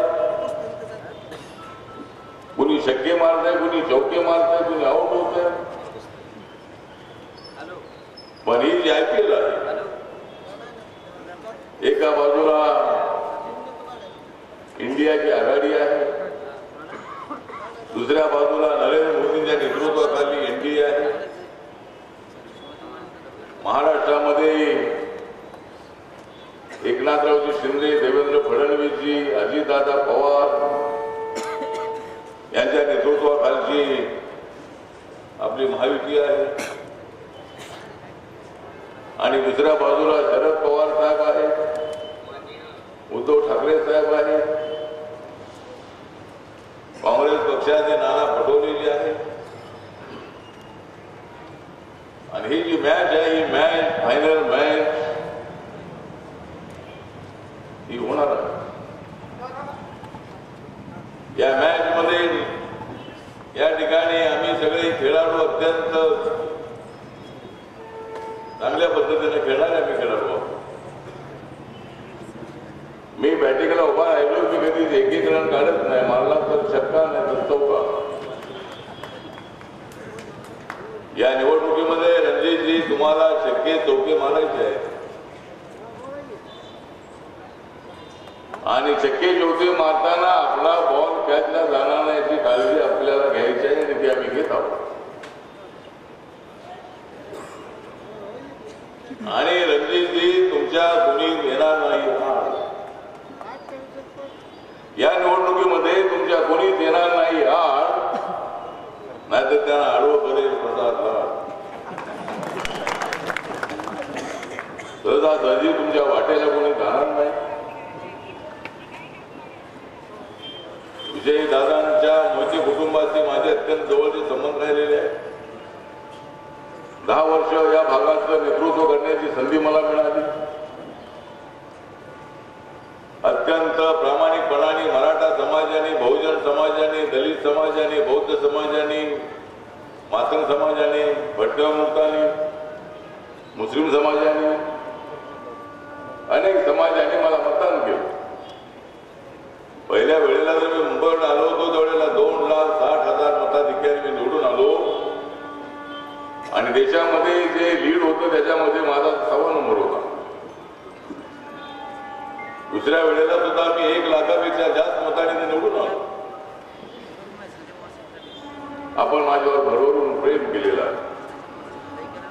आता रणजित नाईक निंबाळकरांवरती आपल्याला प्रेम करायचं आहे. आपण त्यांच्यावर बस टाकलेला आहे. अनेक कामं त्यांनी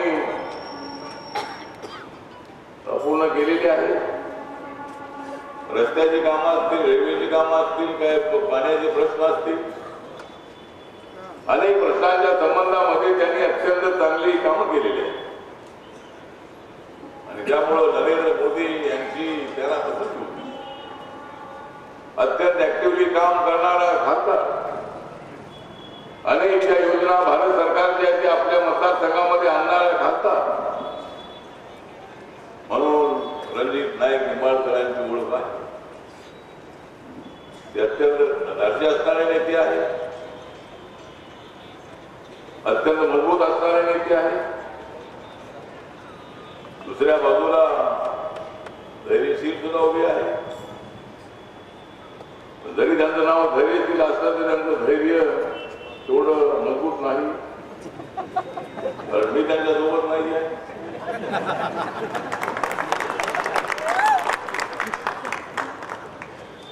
वास्तविक तो निर्णय विजय दादांनी घ्यायचा नको.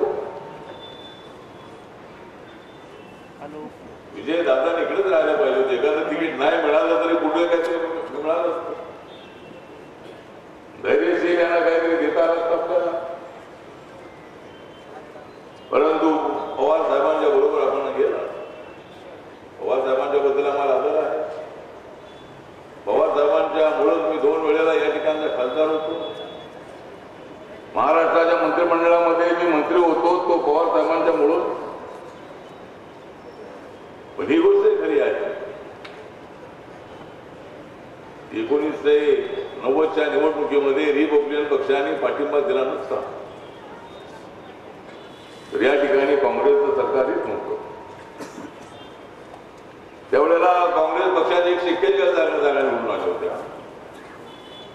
जर रिपब्लिकन पक्षाने, माझ्या पक्षाने जर पाठिंबा दिला नसता तर 100 पेक्षा जास्त जागा काँग्रेस आल्या नसत्या. रिपब्लिकन पक्षाच्या पाठिंब्यामुळे आम्ही सत्तेवर आलेलो आहोत. ते पवार साहेबांनी मान्य केलं आणि मी सिद्धार्थ हॉस्टेलमध्ये राहत असताना मला डायरेक्ट मंत्रिमंडळामध्ये घेतलं. समाज कल्याण खातं, त्यानंतर रोजगार हमीचं खातं, त्यानंतर दारूबंदीचं खातं. मी पवार साहेबांना म्हणत होतो की दारूबंदीचं खातं मला नको, का दारू बंद होत नाही त्यामुळे मला काही दारूबंदीचं खातं नको आहे. ठीक आहे, दारूबंदीचा प्रयत्न सरकारचा आहे. सरकारचं आपलं कुटुंब उद्ध्वस्त होऊ नये यासाठी नशा केली तर, औषधासाठी नशा केली तर ठीक आहे.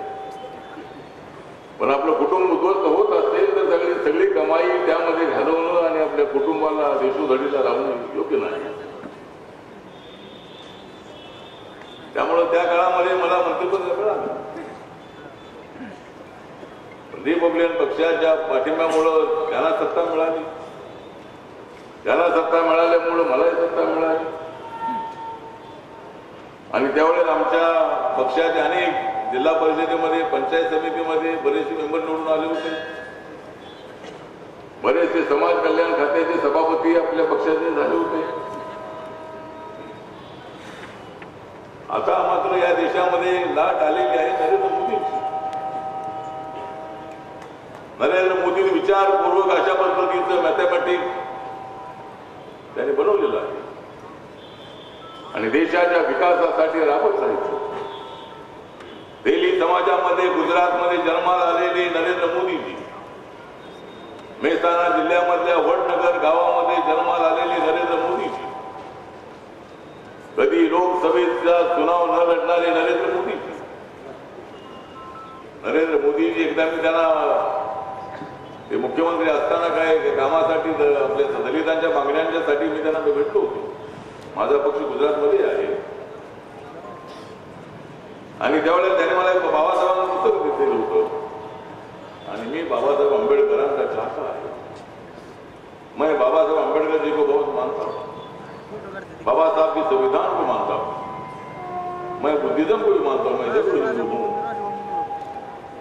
जर आपण त्या ठिकाणी मुख्यमंत्री पदाचा जो मुख्यमंत्र्यांचा बंगला आहे त्या बंगल्याच्या बाहेर आता आपण कधी गेला, कधी संधी मिळाली, त्या ठिकाणी जवळजवळ 4-5 फुटाची बुद्धाची मूर्ती आहे.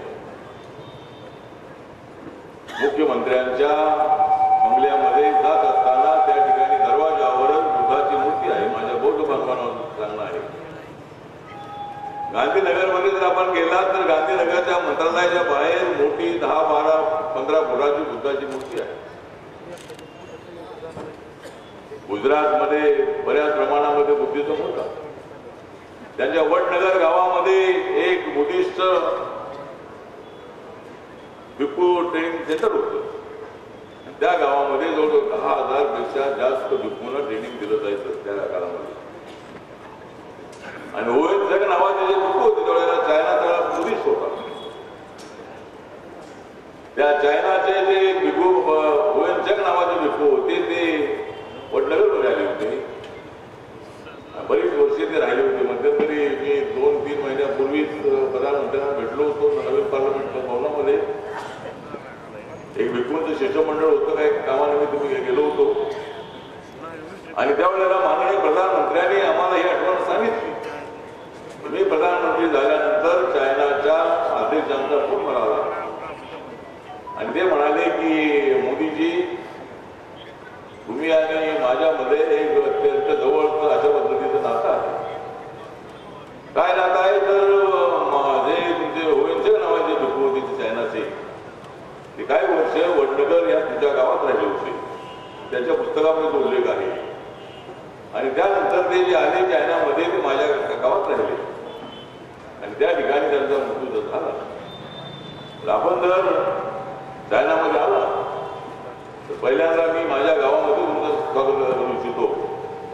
आणि नरेंद्र मोदीजी प्रधानमंत्री झाल्यानंतर पहिल्यांदा ज्यावेळेला ते चायनामध्ये गेले होते त्यावेळेला चायनाच्या अध्यक्षांच्या वेळेला आपले संबंध चांगले होते.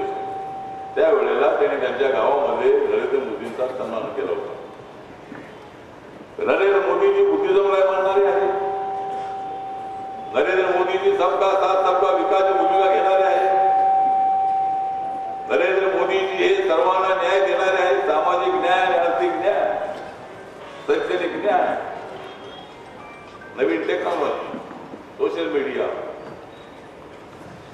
आत्मनिर्भर Bharat, startup India, make in India अशा पद्धतीच्या अनेक ज्या कल्पना आहेत त्या कल्पना नरेंद्र मोदी यांनी आपल्या या 10 वर्षाच्या काळामध्ये अंमलात आणलेल्या आहेत. त्यामुळे नरेंद्र मोदींच्या विरोधामध्ये मोठ्या प्रमाणामध्ये आरोप प्रत्यारोप घडू लागलेले आहेत. नरेंद्र मोदी हे काय कोणाला ऐकत नाहीत अशा पद्धतीची भावना विरोधकांची आहे. विरोधक हे चिडलेले आहेत आणि महाराष्ट्रातले विरोधक तर एकदम चिडलेले आहेत. माननीय उद्धव ठाकरेंची यांचा कोल गेलेला आहे. आणि त्यांचा तोल गेल्यामुळे ते मॅच हरणार आहे. एकदा तोल गेला की बॅटिंग बरोबर करता येत नाही, फिल्डिंग बरोबर करता येत नाही, कॅच बरोबर घेता येत नाही. तोल गेला की काहीच आपल्याला चांगलं खेळता येत नाही. त्यामुळे तोल गेलेली माननीय उद्धव ठाकरेंनी या निवडणुकीमध्ये चवताळून बोलतायत,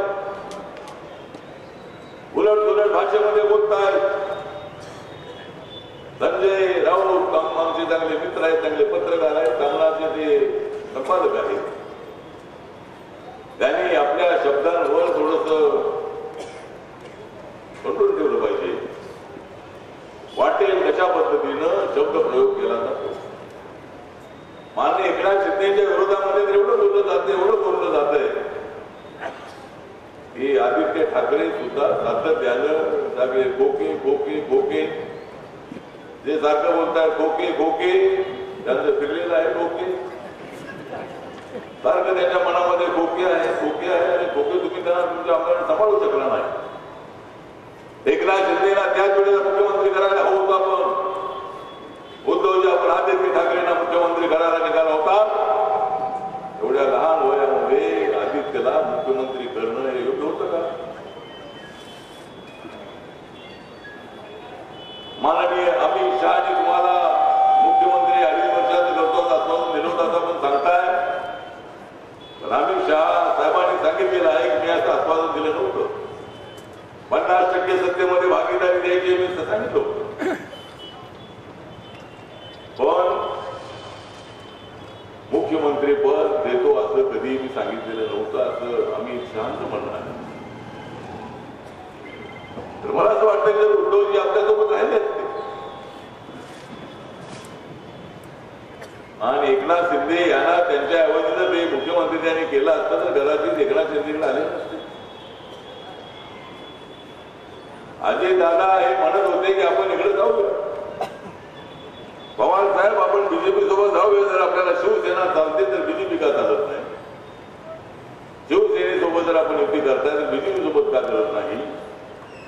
हा सवाल सातत्यानं अजितदादांचा होता आणि अजितदादांच्या बोलण्याकडे पवार साहेबांनी लक्ष दिलं नाही. आणि अजितदादा 42 आमदारांना 54 आमदारांपैकी 42 आमदारांनी घेऊन आमच्याकडे आले. एकनाथ शिंदेजी 56 आमदारांपैकी 40 आमदार घेऊन आमच्याकडे आले. आम्ही कुणाला फोडलेलं नाही, आम्हाला फोडण्याची आवश्यकता नाही. जे येतील त्यांच्यासाठी आमचे दरवाजे खुले आहेत, त्यांना आम्ही स्वीकारलेलं आहे. आणि आज महाराष्ट्रामध्ये आमची महायुती मजबूत झालेली आहे. तुम्ही काही म्हणो, परंतु आम्हाला महाराष्ट्रामध्ये 40 पर्यंत किंवा 40 पेक्षा जास्त जागा मिळतील अशी आम्हाला अपेक्षा आहे. आमचा तुमच्यावर विश्वास आहे. मतदान जे आहे ते मतदान करून घ्यायचं आहे. टक्केवारी थोडी कमी आहे, बरोबर आहे. 7 तारखेला जी निवडणूक होणार आहे, माढ्याची निवडणूक आहे, सोलापूरची निवडणूक आहे. त्या निवडणुकीमध्ये दोन्ही ठिकाणी कमळ घेऊन आपले उमेदवार उभे आहेत. रणजित नाईक निंबाळकर या ठिकाणी उभे आहेत. राम सातपुते सोलापूर मतदारसंघामध्ये उभे आहेत. आणि आपल्याला ही दोन्ही जागा निवडून आणायची आहे. या ठिकाणी संजय मामा आमचे अत्यंत जवळचे मित्र आहेत. मला 2 वेळेला निवडून आणण्यामध्ये संजय मामांचा फार मोठा वाटा आहे, बबनदारांचा फार मोठा वाटा आहे. तुमच्या दोघांचाही मला निवडून आणण्यामध्ये फार मोठा आहे वाटा. मला 10 वर्ष या ठिकाणी निवडून आणण्यामध्ये तुमच्या दोघांचा आहे फार मोठा वाटा. म्हणून बघा मी या निवडणुकीमध्ये काढतो तुतारवाली कसा काटा. त्यामुळं या ठिकाणी आपल्याला चिंता करण्याचं कारण अजिबात नाही आहे. या ठिकाणी आपण करमाळ्याचे आमदार आहात, आपण अजितदादांच्या सोबत आहात, आपण सुद्धा या ठिकाणी या सभेला उपस्थित आहात. या ठिकाणी शिवाजी सावंत आपले शिवसेनेचे नेते या ठिकाणी उपस्थित आहेत. उमेश पाटील, अतुल खतळे, सुनील सरोगोर, सोमनाथ भोसले, बापूसाहेब जगताप, नागनाथ भोळ, चंद्रकांत वाघमारे, रमेश कांबळे, अमर माने, महेश शिवटे,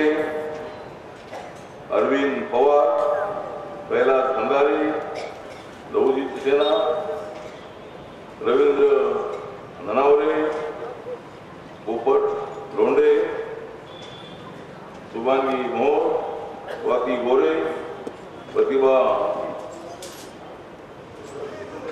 गोपणे, जगन्नाथ क्षीरसागर, माया माने। दर्जेदार आणि रोखठोक बातम्यांसाठी आजच आमच्या चॅनलला सबस्क्राईब करा. बातमी आवडल्यास लाईक आणि शेअर करायला विसरू नका.